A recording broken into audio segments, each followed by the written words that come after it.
And as a principal, it's been a tremendous challenge, I would say, because expectations rise in the minds of the people, not only the local community, but the world outside, and the members of the governing board, right, the alumni. And to meet the expectations at their level is something that I found to be absolutely impossible. What you thought was right, what you felt was the right response, you keep moving. Because you can't please everybody. So what you think is right, in the best interest of the institution, is what you keep close to your heart and keep moving. So it has been a tremendous challenge, right from day one. And it continues to be a challenge. Even right now, you're asking me questions which I don't know. But I think by the grace of God, I'm just able to respond out of my own experience and life that was enabled by God to lead here in this college. So it's been a challenge right from, shall I say, 15-year-old lad in 1962 to 2004 plus. It has been a tremendous challenge. And I think God has strengthened me. As I told you in the past, 3 components: God, community, and the family, which have enabled me to do what little I have done. Okay? So there's one question, very important from my point of view. The college under your able administration has even received the A+ certification by the NAC. What would you like to say about that? Joshua, I would like to contest that adjective that you used, under my able administration. As I told you earlier on, it is not an individual that matters in a college like this. The individual derives his or her strength from the 3 components I've already told you about.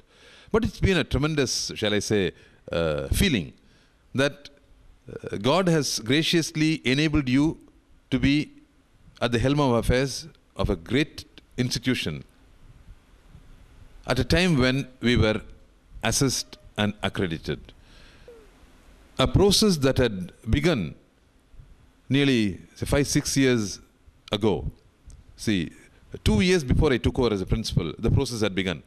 But due to the constraints that I was talking to you about, where there was a kind of an ill will, somehow I felt things were not set right within the community.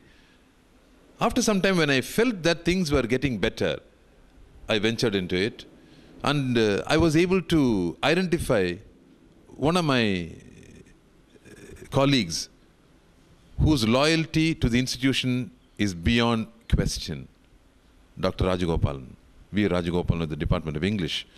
When I requested him to help me out in preparing the documents, he said, "What else can I do, sir, for an institution that has made me what I am?" See, that was a great witness in a Christian institution. So he took on the challenge, and he went about meticulously preparing the document, and the community was also getting prepared to meet the challenge. There was no stopping there. And the peer team that came here to assess us had no hesitation in identifying us as the greatest institution. And the latest information I have is that out of 1,000-odd institutions which have been assessed, Madras Christian College is one among the 20 having been graded the highest in India.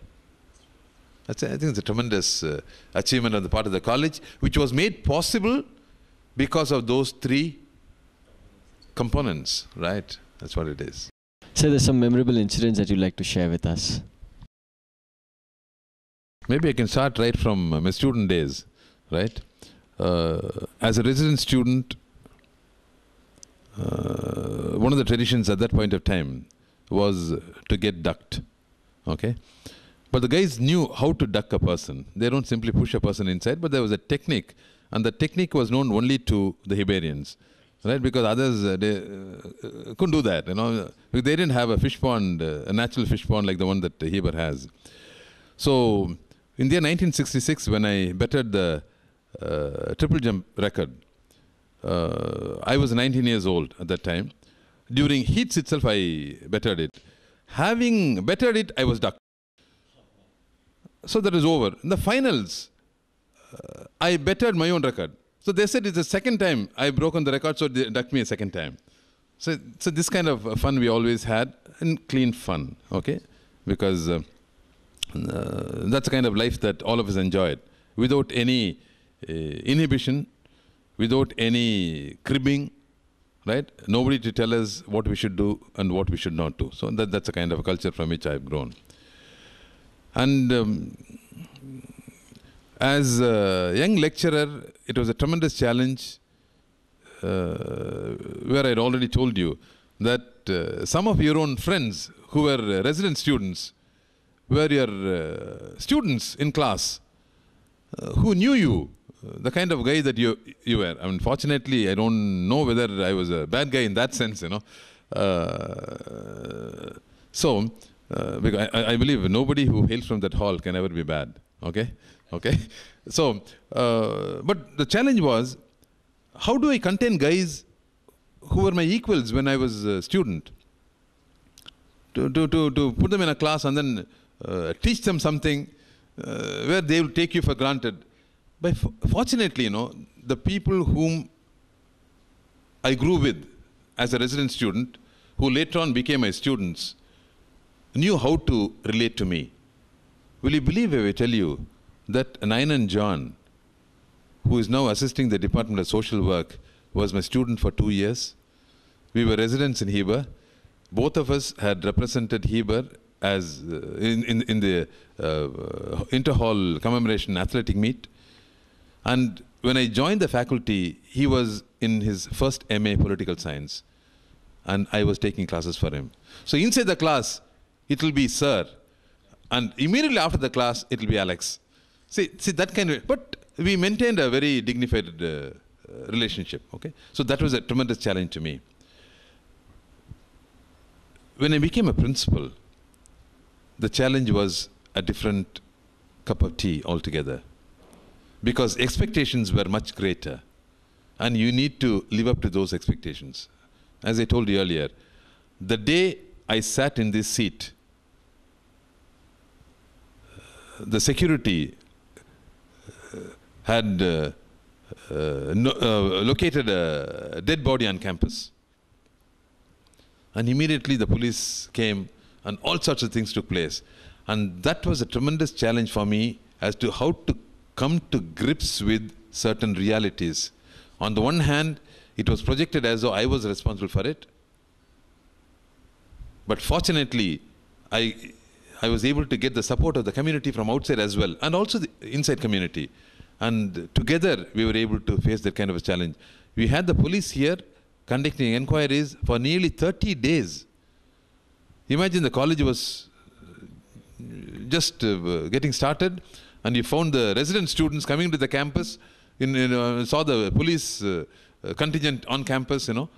And it was a very odd situation for us.